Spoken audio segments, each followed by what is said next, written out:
Morning show here on Arise News, and we will be joining Arise correspondents in Edo State who have been covering the election. EGHOSA, IGUNBOR, they have observed a lot of goings on, and he is now ready to talk to us ahead of the governorship election taking place today. EGHOSA, glad to have you join us. Good morning to you.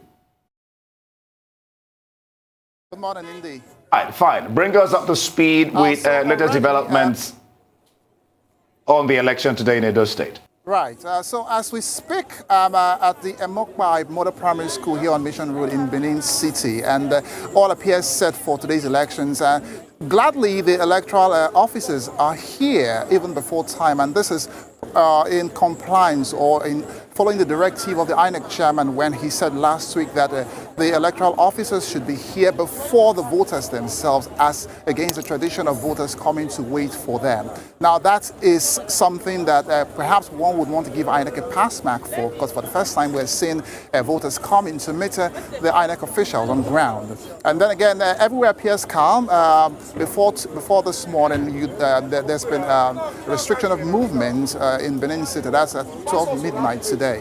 So that has also been complied with, except for a few cars who have been going around, perhaps those who were on night duty who were rushing to get back home this morning. But as you can see behind me, it's already getting filled. People are turning out, contrary to expectations or contrary to fears that people might not be coming out because of a perceived violence. But also, we can see the presence of security men, heavy presence, I must say, because at the time I came and I counted about 21 police officers, along with other security agencies, the NSCDC and the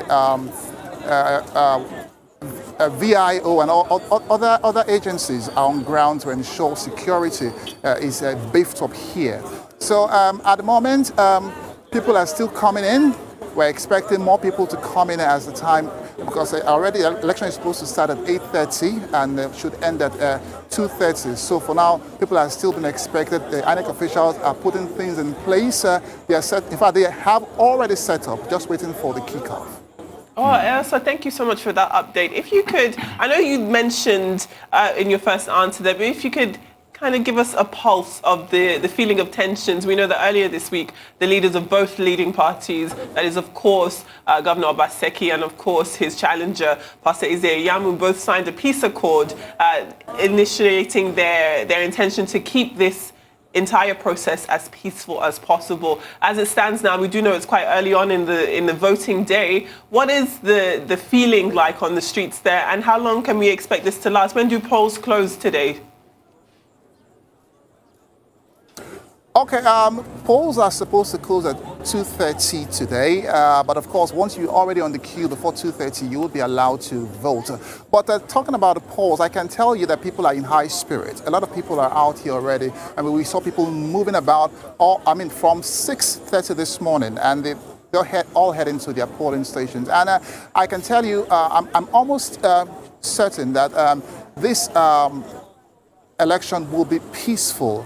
In Benin, I can say, because with the presence of security around, I mean, they've been around for a couple of days. They've been patrolling the cities in what they call Operation Show of Force.